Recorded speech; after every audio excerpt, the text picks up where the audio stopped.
All right, I'm here with Kaitlyn, Liz, and Alan, and Mutant Rage Monsters. But first, we've got Kaitlyn with people hacking Verizon. Kind of. So a hacker, well, according to The Verge and Umar Shakir, and this is the article right here on your screen, it should be on your screen. A hacker apparently got an employee database and tried to ransom the data for $250,000. Now, that's not the main point of this story. The main point of the story is that apparently the database was public and it only contained like legitimate anonymous details, sort of like employee contact information, like their phone numbers, if you want to contact the employee, or and their names.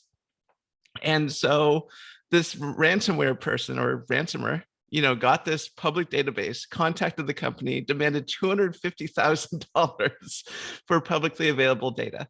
I thought that was chef's kiss. Yeah. I remember there was a big one where they claimed they had got voter records and it was publicly available voter records. Yep. So let me quote the article here because this is great. Quote unquote, "These employees are idiots," unquote. The hacker told Motherboard via chat. The hacker is seeking $250,000 in exchange for not leaking the database and said they are in contact with Verizon. And then a Verizon spokesperson contacted Motherboard confirming the incident, saying a fraudster, quote, "A fraudster recently contacted us threatening us to release visibly available employee directory information in exchange for payment from Verizon.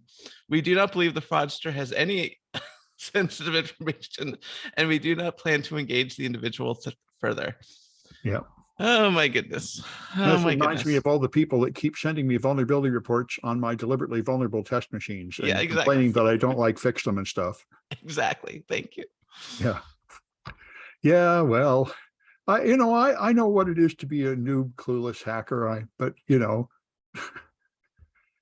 demanding money is not a good move. It's never a good move. Yeah. I mean, why would you let's say you are a good hacker. Like, why would you ruin your employment chances by doing crime that pays off? Like, sure, you could make $250,000 off one thing, maybe if you're lucky. And then you might go dry for a year, or, you could just get a steady income. Yeah, well, yeah, I've seen this where people are not only crooks, but they're incompetent crooks. Anyway, right. So I've got Felina. There is a Microsoft Office 0-day, more or less. It was discovered in April in 2 documents in the wild, and people analyzed it, and they found this base64 encoded PowerShell stuff, which you can embed in a Microsoft Office document, and you can then have arbitrary code execution in fully patched Windows with fully patched Office. Windows Defender does not pick it up, and especially if you convert it to an RTF, then you can trigger it when they don't even open the file. They just view it in preview mode in File Explorer. So it's pretty awesome. And apparently it was found in April in 2 samples, and the person that found it told Microsoft that they could not reproduce it. So they just dumped it publicly May 27th, and everybody's been able to reproduce it and made examples and videos and everything. So everybody's good and excited about that. And Microsoft did put out a workaround today. You can just turn off one of the features in Office that enables this with a registry hack. So anyway, it appears to be real, and everybody should be aware. This reminds me of Bubble Boy, though. I think the first 20 years ago, the first person who managed to put malware in an RTF file, which were previously considered safe. Anyway, beware of Microsoft Office attacks. And Liz has got drinking water. Yeah, this is a pretty cool story that came out in terms of technology, but not cybersecurity. From SciTech Daily about a very low-cost gel that can harvest drinking water from the air. Pretty cool. So essentially, it's a blend of like konjac gum and cellulose, and it attracts water from the air. And the cool thing about this is that just a single kilogram can produce more than 6 liters of water per day, and a kilogram only costs $2. So that's pretty cool. I am so skeptical of this. I don't Very, know. very skeptical. I don't know. I'm possibly less skeptical because I am familiar with konjac. It's an interesting substance that I know it. Usually they make noodles out of it, low carbohydrate, low calorie noodles out of it, but it really is adept at pulling water out of the atmosphere. Now, what was interesting about this was that it said that those numbers that I quoted earlier were from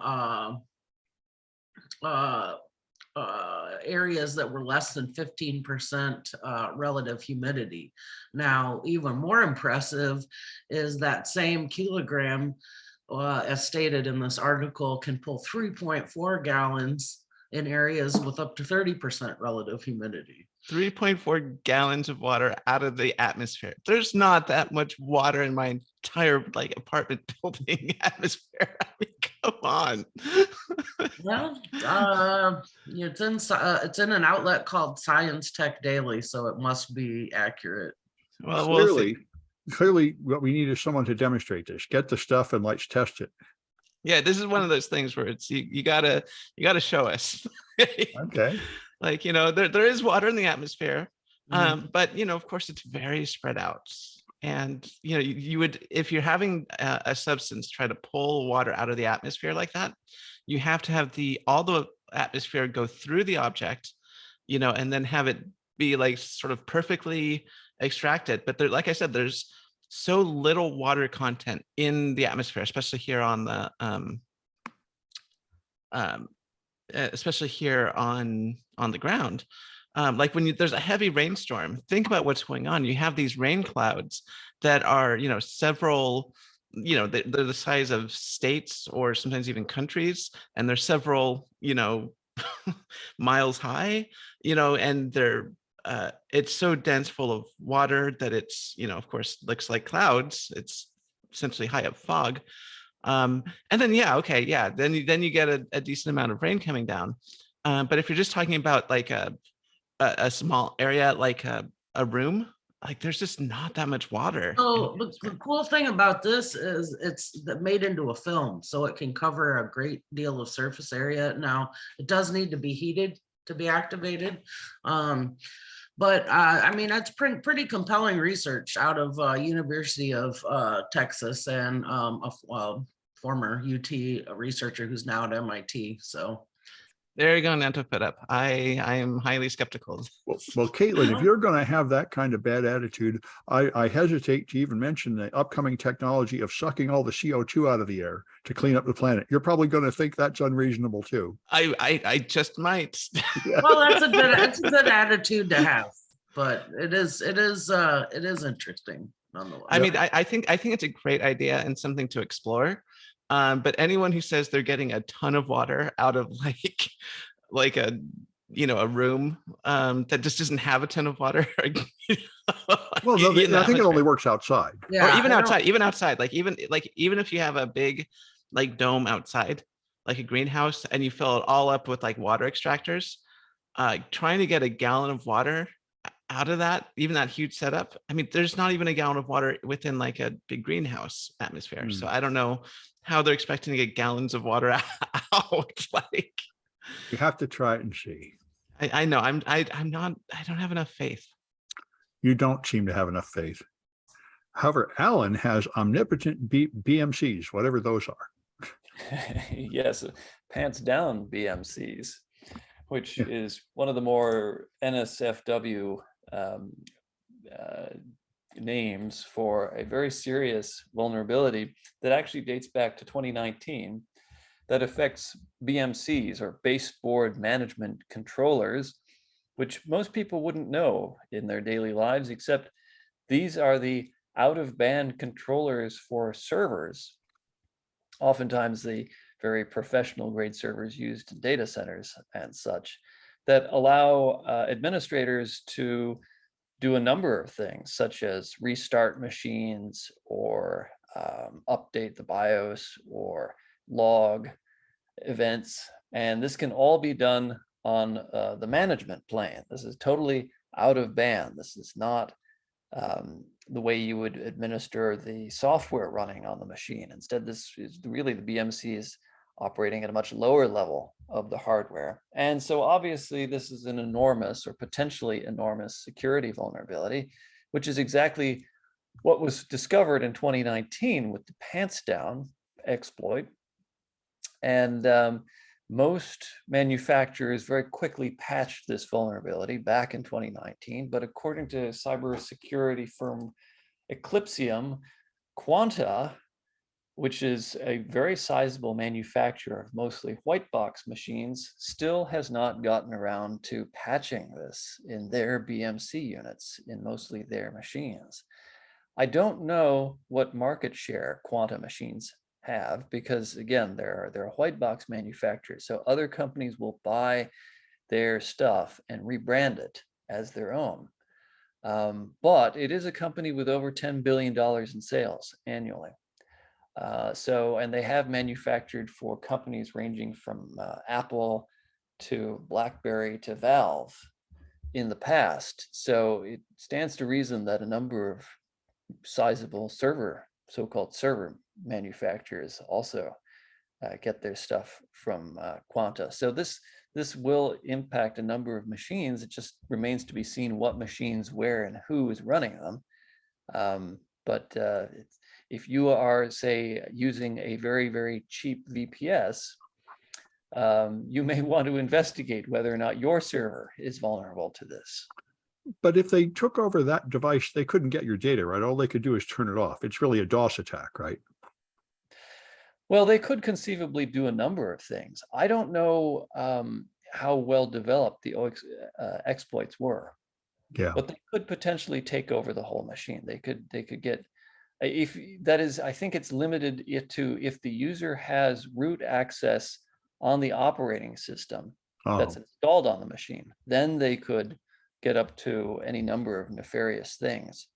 And the BMC does really sit in a very privileged position. It sits between like USB and PCIe and CPU and all that. So you could conceivably do quite a number of things, but I don't know just how far that's been pushed or exploited, certainly in the wild. Okay.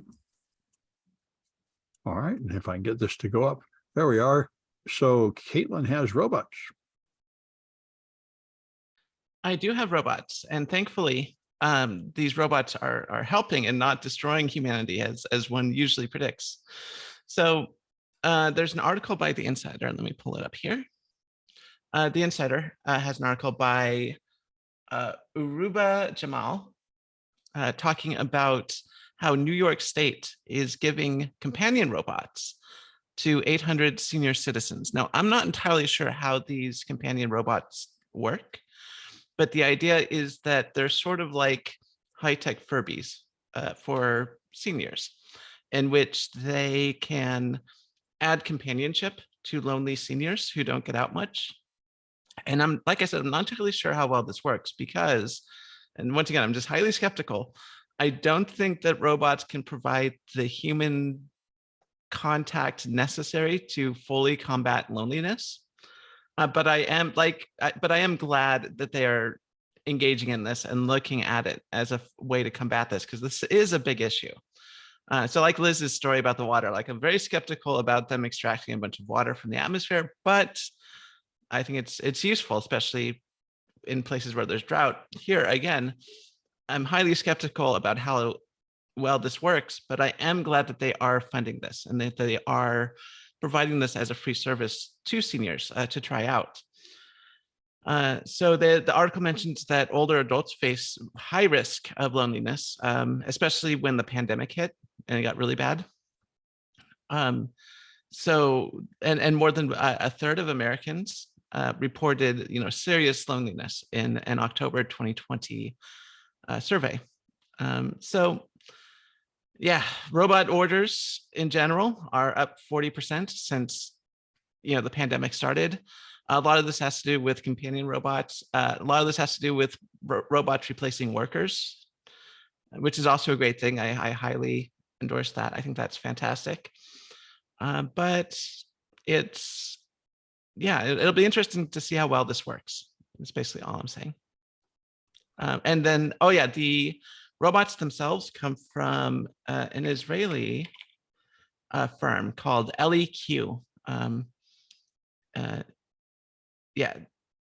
Made by the Israeli firm. Oh yeah, sorry. The robots are known by the name LEQ and are made by the Israeli firm Intuition Robotics.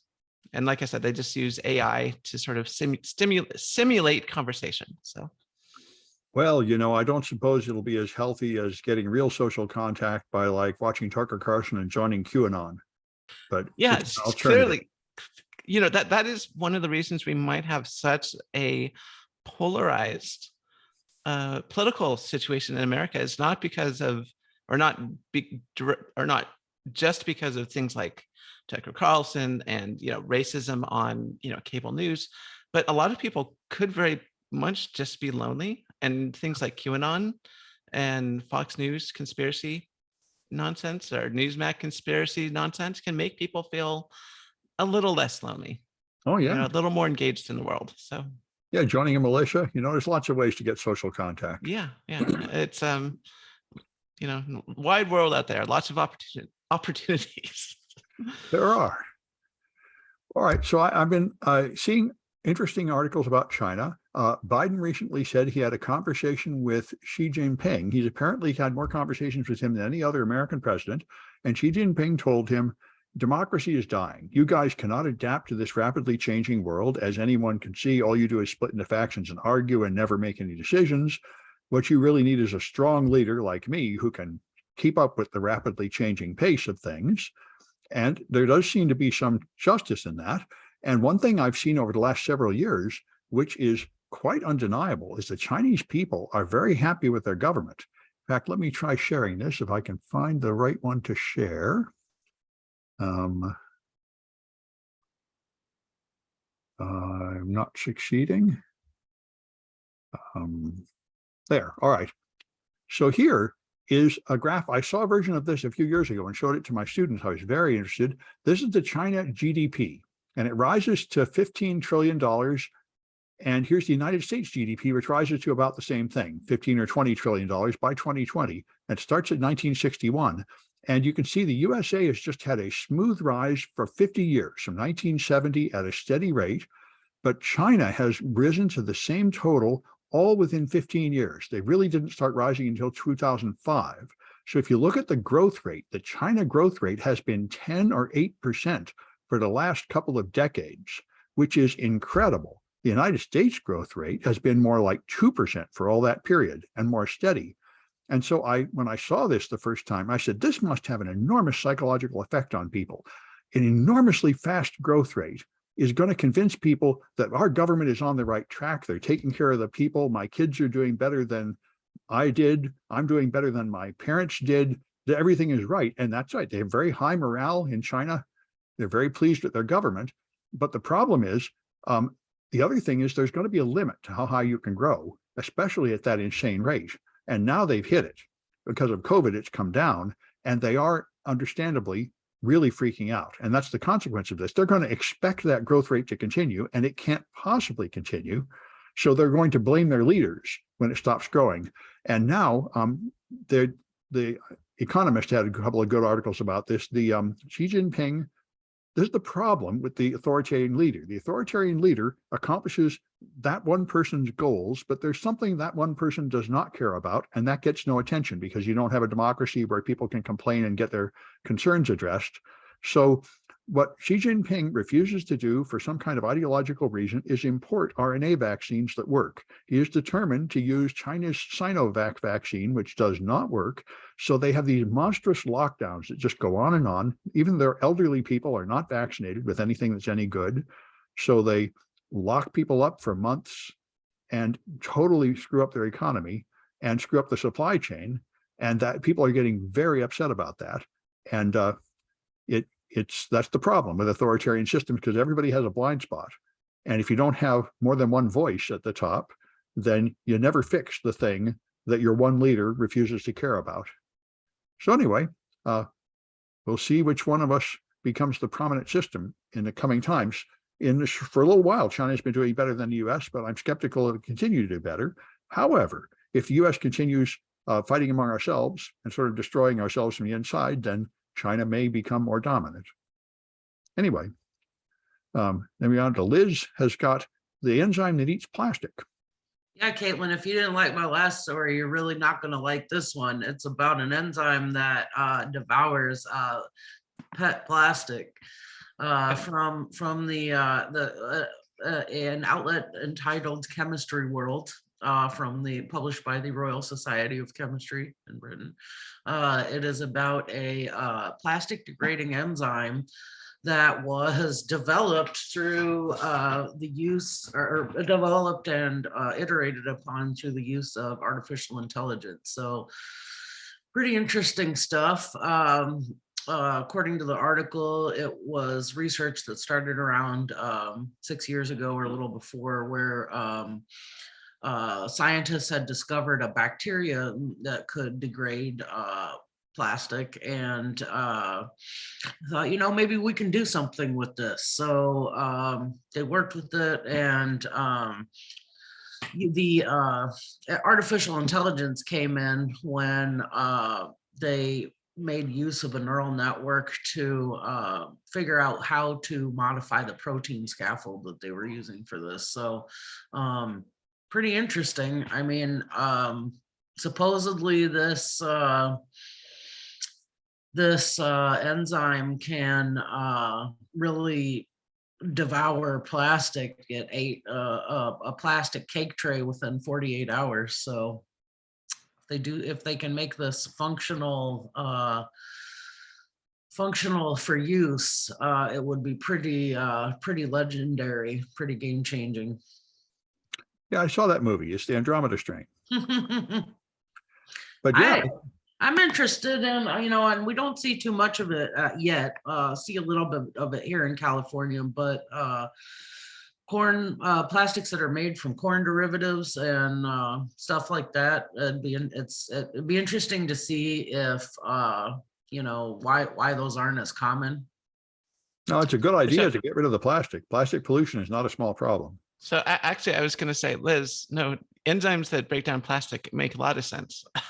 Actually, and also I want to do a correction. So I actually did look up how much water there is in the atmosphere in one's house, and it turns out that, yeah, Liz, I think you're more spot on than I gave you credit for. So like a average humidifier apparently can extract on a really good day. Apparently, it can extract gallons of water from your house. Oh, yeah.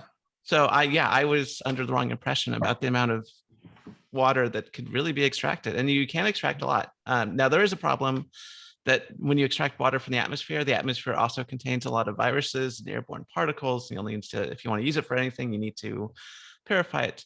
But no, I mean, now that I'm looking at the numbers, I think your article might actually be right, Liz. And I question the second part of there, because the stuff you produce to be about as good as rainwater, right? And rainwater is not necessarily, but it'd be easy enough to purify with the UV filter, I would imagine. Well, you're going to create a lot of ozone in your house if you use a UV light. But if you, I mean, I'm sorry, I'm correcting myself. I was wrong. No, that's Liz. I was too skeptical. I think that's a healthy attitude to have. Yeah. But anyway, as for plastic, so different plastics, of course, have different purposes. So the types of plastics most people are very familiar with are like PETs. And those are food grade plastics. They do not contaminate your food with anything that's poisonous. So you get things like Pepsi in it.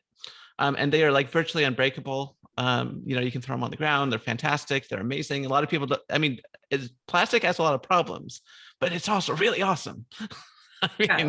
Let's give plastic some credit. I mean, it is really awesome. Yeah. And then you have things like, PET is in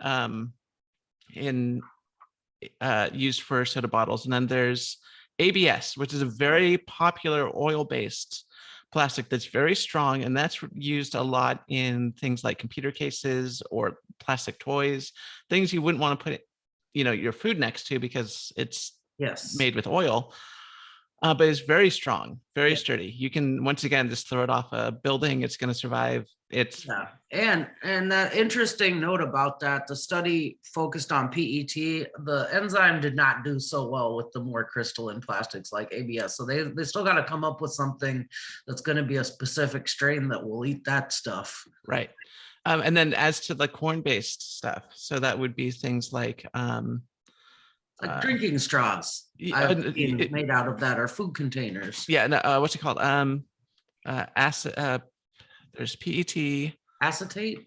No, there's, let's see, ABS, PET, and PETG, and then there's PLA plastic is the one you're talking about with the made from corn. That is fantastic if you don't mind brittle, easily breakable plastic. No. That's the problem. I'm a big fan of PLA. It is very easy to work with. It technically biodegrades. Technically biodegrades. I've never actually seen that happen, but it's also very brittle, and it's not really suited for things like containing drinks. It'll break. I don't know. I've actually, it may not be PLA, but I have had drinks out of corn based beverage containers. In fact, that's the application other than PLA I've seen it in the most, is in food containers and drinking straws. Right. I mean, but we're talking about long-term containers, and they have to be, like I said, very rigid, or not rigid. No. So PLA is rigid, and that's why it breaks. But it has to be able to withstand a lot of abuse, and that's where PLA kind of doesn't do so well. But it is, like I said, it has a lot of uses. But yeah, that's why people use different plastics for things, that the different material properties lend themselves to different applications. So All right. Well, Alan's got long COVID. Well, fortunately, I personally do not have long COVID, but researchers at the Veterans Administration and Washington University have looked at the patient records of over 13 million veterans in the US and have found that people infected with COVID, even if previously vaccinated, are at an elevated risk of developing long COVID. And we've talked about long COVID and risk factors a number of times on this podcast, and even defining long COVID, what it is, and what qualifies one as being a sufferer of long COVID has not yet been nailed down, really. But according to this study, in which the authors define long COVID as suffering from either shortness of breath or brain fog or exhaustion or several other factors, they were able to determine that not only people who have gone unvaccinated, but also people who were vaccinated still are at a considerably elevated risk of developing long COVID, and of course also developing other very serious life-threatening conditions like heart attacks, strokes, and increased rate of death post-infection. Now, one of the drawbacks to the study is that it was conducted during 2021, January through December of 2021. And so that was a period in which most people had only 2 doses of vaccine. And it was also before Omicron hit, at least for the most part. And so it's unclear whether a 3rd dose of a vaccine makes a big difference, and whether Omicron is more or less likely to give people long COVID. So some major caveats there, but this is probably one of the best data sources available to researchers, this VA patient database, because it's based on who's going to the hospital or going to a checkup. And it's not self-reported, which is an issue with some of the other surveys that have been conducted. Also, another issue with it, however, is that it's not exactly a representative sample of the US or certainly global population as a whole, because it skews male and it skews older and also skews white. So I guess it would also only include people who went to the hospital, right? or got checkups Okay. through the VA system, veterans who receive checkups. Yeah. But it's still one of the best or the best data sets available, because it's very extensive and it's easier for researchers to comb through to find this information. It's also easy for researchers to compare patient outcomes during the pandemic and prior to the pandemic too.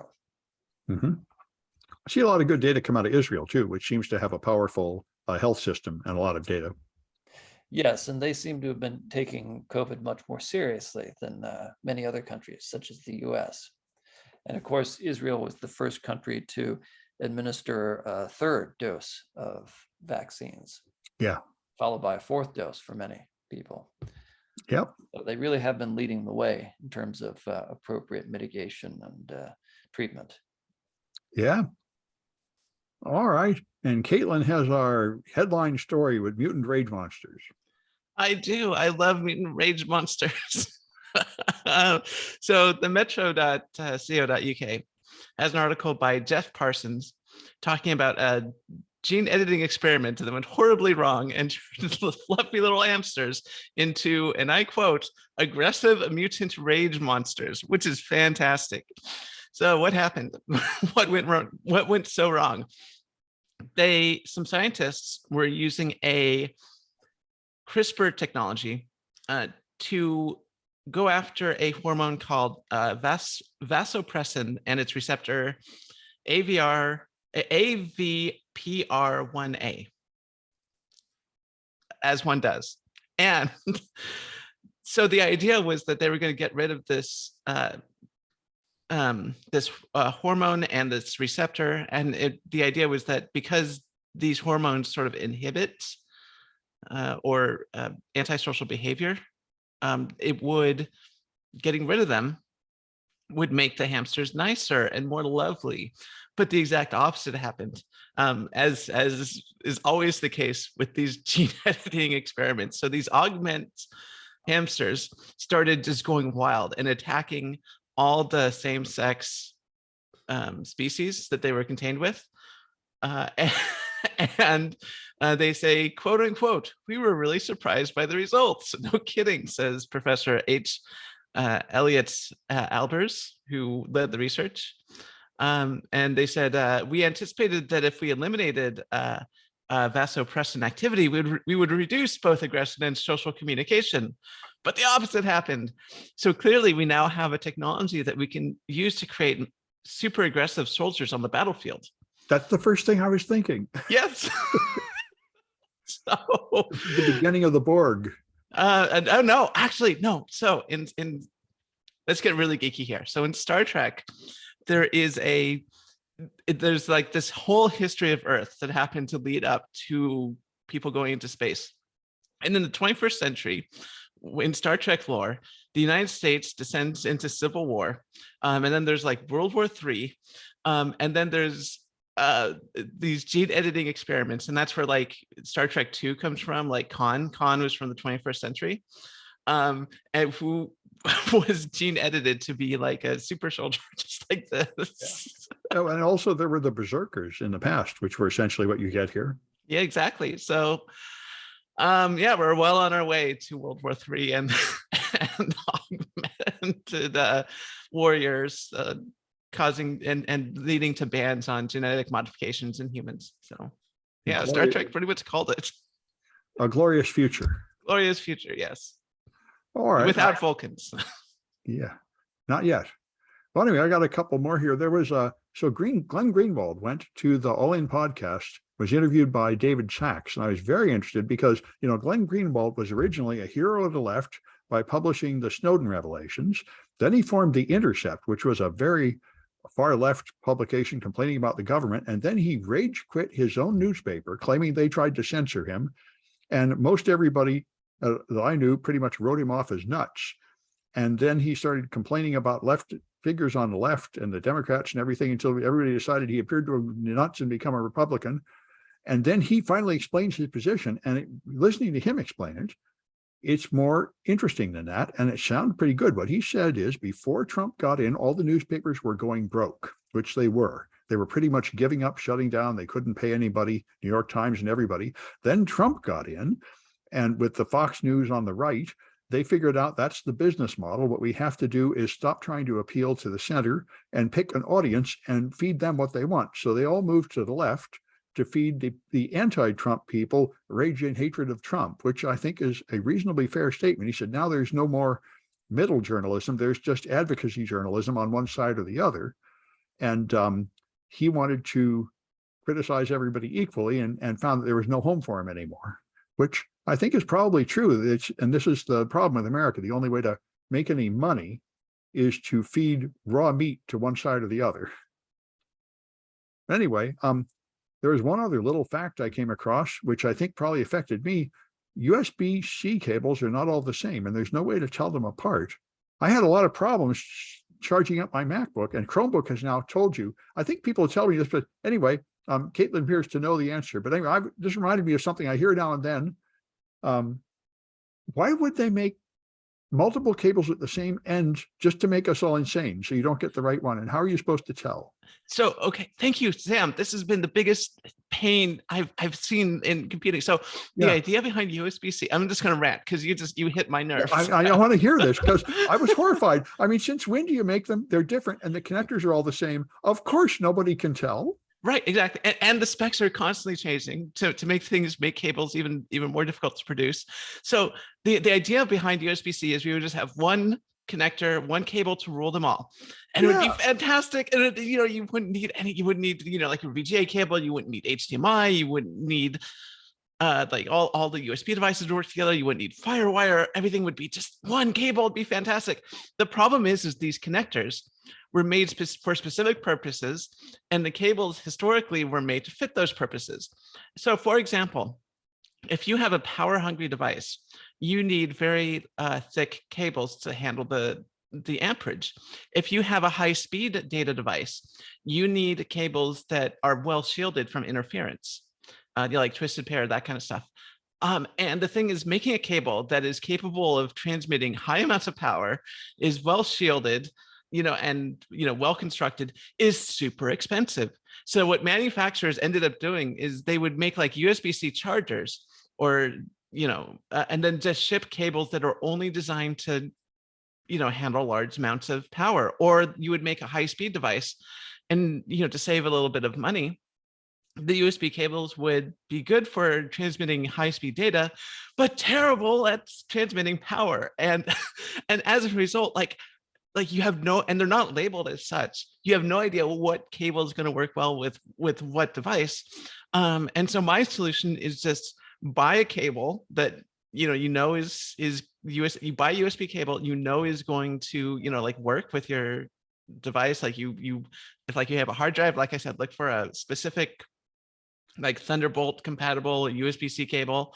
Get yourself a label printer, then label it as such. I mean, I got these portable monitors for National CCDC for my laptop, so I'd have a 3-monitor setup as is necessary, and the monitors connect to your computer via USB-C, and they also have an external USB-C power connector. And so this one product comes with 2 USB cables, and the 2 USB cables are completely different. Like I said, one of them is for power and one is for data, and you cannot like interchange them because they're designed for those specific purposes. And we need a way to label our USB-C cables to show exactly what they're capable of when you plug them in. And we do not have that. And as of right now, USB-C has gone from a really great, fantastic idea to an absolute nightmare. The fiber optic community solved this decades ago with a rigid color coding scheme. And that is what you need. You need one color for the high power one and one color for the high data one. And then you would know. But here we go. The specs are changing. So USB originally was designed to handle like so many volts and so many so much current. But of course, more power hungry devices have come out. Higher speed devices have come out. And so, I mean, that's actually how USB-A works. You know, you have like the blue, you know, although these are suggestions. So if manufacturers, you know, think that their product looks better in green, I'm looking at Razer, they'll just use green, like, because it looks better. Well, you're always going to have lunatics, but at least most of the time you could obey the color code. Like I said, the best thing to do in the time being is to get yourself a label printer. Hold on one second. I'm gonna pull mine out. So this is a electronics label printer. This will actually print onto cables. So if you push like cable wrap, the cable wrap button here, you can print out a label that will go around a cable. You also have cable flags, which, you know, are print cable flags. So you can get these and then print out labels for your USB-C cables. Why does it not surprise me that you own one of these? Well, you know, this reminds me of, you could use the really even older solution from coax and have like a serial number printed on the side of the cable that tells you which version it is. I mean, that would work really well for consumers too. Like if they just had like P1, P2, like for power cables, Well, you know, or just if it said like RG58, you could at least look up what that means and you'd know whether you had the right cable. right. I mean, the thing is they have like Cat 1, Cat 2, Cat 3, Cat 4, Cat 5, Yeah. Cat 6, Cat 7. I mean, they could do something like that for USB cables to say like, you know, P1 for basic power, P2 for, you know, and you could look that up. Then they could do like D1 for data 1, D2 for data 2, you know, stuff like that. They could have a convoluted system like that. But of course, that assumes manufacturers aren't going to lie on their cables. Well, yeah, but I mean, you know, it's amazing that they would make a thing where the cables are not the same and not provide any solution. This is not good. It is not good. Like I said, the only solution is to get that is to get yourself a label printer. Well, yeah, but if you don't even know what the choices are, apparently the solution is to get a Chromebook. And I hope they'll make an app for more computers, so your computer will tell you what kind of cable you just plugged in, and you can tell if it's the wrong cable. That would be handy. Yeah, no, I actually have I've collected so many USB cables. I have a USB cable testing device, and I can plug it in, and I can then look at what data connections there are in these devices at a glance. Because one of the other annoying things is that not only USB-C cables are messed up, a lot of times devices will come with USB, you know, like micro USB charging cables.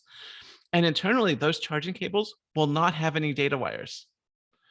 And there is nothing marking them as not data. And so many people, including myself, have spent hours trying to debug why their device isn't showing up on their system because they plugged in a USB-C cable or a micro USB cable that doesn't have internal data wires. So you bought a special device that can test them? Yes, 1 second. I'll go grab it right now. Yeah, that might be something a lot of us need.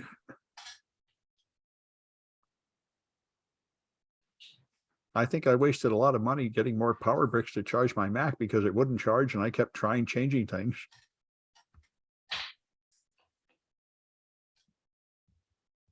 All right, so this is, let me pull it out. This is a USB testing device. You plug like a USB-C cable here, USB, if it's like has an A side, you'd put it on this side, micro USB on this side. And these will light up based on like, one of these is ground, one of these is power, and then you have D plus and D minus. So if you have one that does not support data, you know, the power will light on and ground will light on, etc. So you can use these to test your USB cables. Sometimes just USB cables fail and you'll have like one light on. So it's a nice way to see what your USB cable is capable of. This does not do full USB-C or USB 3, you know, compatibility testing. Usually in my experience, if you buy a cable that's obviously like USB-C or USB 3, it's going to be able to handle like USB 3 data. Like I've never run into that situation before, but these do exist. And once again, get out your label printer. And then just label your USB cables that only do power as power only. Kaitlyn, where did you get that? I think I got this one off Amazon or AliExpress, one of the two. I mean, it's totally a cheap Chinese, device. I don't know if you can see that. Oh, wow. Printed Yeah, it's- instructions on the backside. Yeah, there are instructions on the back. They're all in complete Chinese. Well, So this is high quality Google stuff right here. Google Translate for that. Yeah, luckily it's so simple though. You plug in the power on this side, and then you, like I say, you just put in one end to another end, and it will just light these up, and you'll be able to see whether or not your basic USB cable is, actually does something. Good. Well, that's good to know. All right, that's my rant. I'm sorry. Oh, I'm glad to hear it. I was horrified. All right. And the last one is Liz is going to forge driving licenses. Oh, I like how you put that. It's always Liz is gonna do the hacking. Liz is Well, it's better to use the gonna- active voice. The passive voice is considered a poor style. Yeah. I'll have you know. Yeah, that's boy, that is a diplomatic way to put it. So this is a pretty great article in the Register. Entitled Australian Digital Driving Licenses Can Be Defaced in Minutes, because they can. So this essentially Australia decided, maybe these plastic driver's licenses everyone's carrying around aren't so secure. You know how we can fix this? Let's have a digital driving license app, including things like QR codes that are totally hackable. A Dutch researcher, I believe, figured out that this app is just wildly vulnerable. Not even a challenge to get in there and do some pretty crazy stuff. So I really liked this. I really liked the initial lead-in description of how difficult it was to break this app. So first and most important for efforts at cracking the app, it only uses a 4-digit PIN to unlock. And that code is also the decryption key for the license, which is stored in a JSON file. So what could go wrong? Apparently lots. So this app also never actually validates the it never actually validates the license that's stored with the government, so it doesn't refresh any data. You could have just mowed down 12 school children last week, and maybe it's not going to show up on your license when you're out driving around. So and it just goes on downhill from there. It's just, as you would expect, a complete horror show. So it's always interesting to kind of read about the way that the government is going to roll these new panaceas out, and it's going to fix everything, and it never seems to work. Another fun thing about it, I saw privacy advocates talk about, they say, let me get this straight. A cop pulls you over, you unlock your phone, and you hand your phone to the cop. This is what you consider to be safe. Yeah. Also, what could go wrong there? I'm sure that cop's just going to only look at the license that you have pulled up on the screen. I know. I mean, normally you need to get a search warrant to search through your phone, but if you just hand your phone to the cop. Just ignore all those evidence photos in the camera roll, okay? That's not what we're talking about today. And the text messages about this drug deal I'm driving to and all that. Right. Yeah. What's really interesting is that I took a look at that COVID app that they were pushing out, and the technology was very interesting. And the data, once again, was just stored sort of in a JSON file. Yeah. But it was at least signed by, a private key. So if you did try to forge it, it would detect it. So you could change the data, but it'd be like, hey, this is not properly signed. And so I'm surprised that they would put out a driver's license that wouldn't use the same technology, because it's not that hard to implement, a private, key system that would make it so that a government entity could publicly sign, your driver's license and make it official. But whatever, what do I know? The Australian government claims this is not a problem. The cops are going to scan the license, and if they scan it, it'll be clear that the person screwed with the ID and they're using a fake ID or whatever. But not bouncers and bars. What a great way to get in when you're underage, because this thing is totally vulnerable to being like, my name is Neil and I'm 36 years old, when you're really 17 and want to get drunk or something. Yeah, I mean, the way that COVID the COVID app worked is that you would show people the QR code, and because the license was digitally signed, if the app that read the COVID data saw an improper signage, it would then blink red, say it's fake. So even if you were to make the app show a legitimate looking, COVID vaccination record, it still wouldn't get you into any place. So it had some kind of like built-in authenticity checker thing, essentially. Yeah, so the bouncer, in this case, the doctors or whatever that were checking your COVID registration, your COVID vaccination records, they would not rely on your phone to tell the truth. They would, like I said, scan the QR code.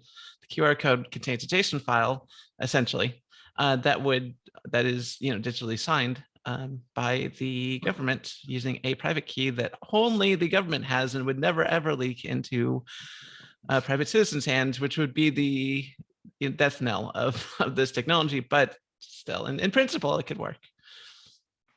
Well, I think the government's defense was it's pretty easy to forge the plastic card too, and this is about as secure as that. They might be right about that. I would argue, yeah, if they sign it, they use proper cryptographic techniques and make it. Oh yeah, and have it so it can be updated. So if there is a leak of the private key, they can update everyone's license online, and within a month say this key is invalid. Then that would be, I think, in my opinion, better than a traditional driver's license, which has a lot of obscure holograms and stuff to try to make it look less forged, but you can get around that kind of. The magnetic strip on the back just contains your name and address in plain text. I mean, there's nothing cryptographically secure about a traditional driver's license. Yeah. That can't be forged if you are skilled enough, which funnily enough was actually probably my first introduction to real world hacking, was making fake driver's licenses for my friends in high school. Oh, there you go. Yeah, that's how I started my life of crime.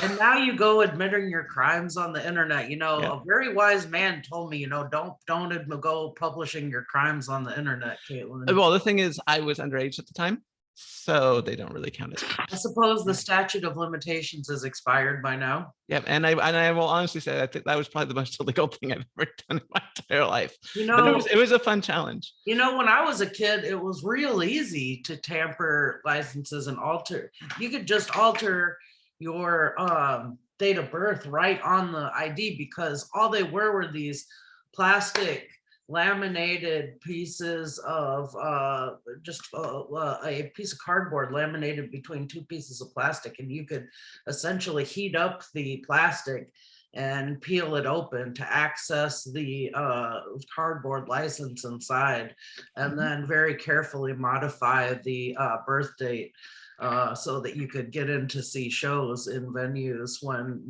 you were underage. Not that I would know anything about that, but of course not. Allegedly that was a thing you could do. And interestingly enough, after my grandmother died, I was cleaning out her house and I saw a driver's license that she had from the 1930s, and it was hilarious because all it was like a cardboard, a piece of cardboard with no picture, no identifying information, nothing like that, just saying like, oh, Elizabeth can drive has passed her driving test and has driver's license number 34567. Just And like that our was it. just like our COVID cards.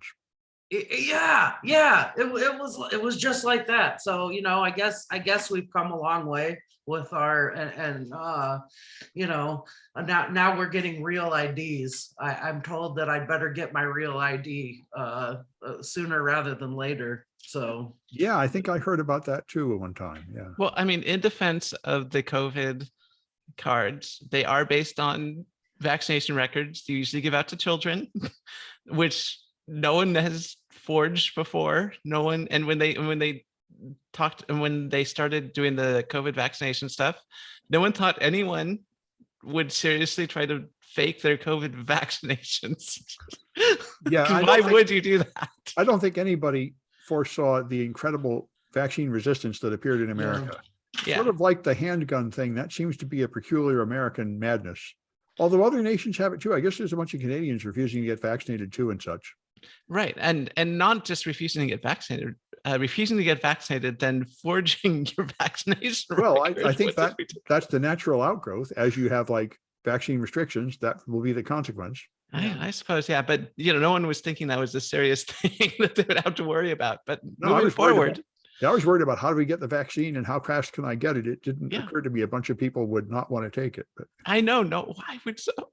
Okay, anyway, I mean, I shouldn't laugh about it because I've lost, you know, neighbors and stuff who decided they weren't going to get vaccinated, got COVID, and now are no Yeah. longer with us. But yeah, I I mean, had close friends that refused to take it, but they eventually changed their mind and did take it before they got COVID. So they were lucky. good, yeah, no. So it's, I mean, it was tragic, but Yeah. and of course, in the certain parts of the country, they were just absolutely ravaged by COVID. In fact, you know, here, like almost no one, you know, got COVID because, you know, everyone got vaccinated. They did the, you know, 6 feet distance at all time thing. We took it very seriously, but there are some places in the United States where getting COVID was like getting the flu or, you know, the cold, and like just everyone got it like, oh, I got COVID again. You know, it's like, what Oh, the yeah. And all the people in the hospital denying they have COVID because it's a hoax. Yeah. Oh, yeah. There was that too. That was bad. Gosh. Like I said, I have sympathy. I know the vaccine records and cardboard seems, in retrospect, like a bad idea, but at the time, like, Yeah. why would you authenticate vaccination records? That's silly. I mean, Yeah. we'd never historically have done that. All right. Well, that's it for this one. And we'll be back on Friday.